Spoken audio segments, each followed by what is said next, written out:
Well, you may notice my Jeep's missing a back leg. That's fine. That's the typical way to do it. I still think we could do 0 to 60 in 10, maybe 12. What's going on, guys? Tyler here with Random Automotive. I think you can see the problem before I even take it off. My exhaust pipe hits the shock, and she's just down and out. She's no good. We'll get me some new shocks put on her today. Well, we got the Monroe Gas-O-Matic 17,000 with the expensive dog. Kind of help you understand how these, and me too, how these go in. They go in at a up-2 single, something like that right there. We've got 2 bolts at the top that hold it on and one longer one in the bottom that sits on a bushing, which is right there.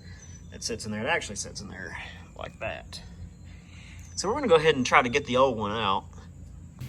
So the bottom one closest facing out is going to be a 15 mil. The one there is going to be somewhere around a 3/4 inch. At least I think so. So I think we're going to keep the wrench there and pneumatically take this side off over here. Okay, so we got the bolt off here. This actually never turned. So probably have to take a rubber mallet. Got it off with a 3/4 on this side.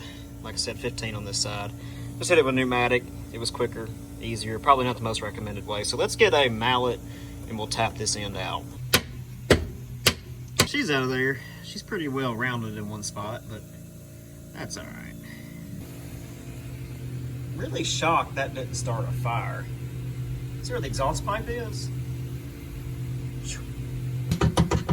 That's almost perfectly replicating the noise that I'm hearing when I hit bumps, so that explains a lot right there.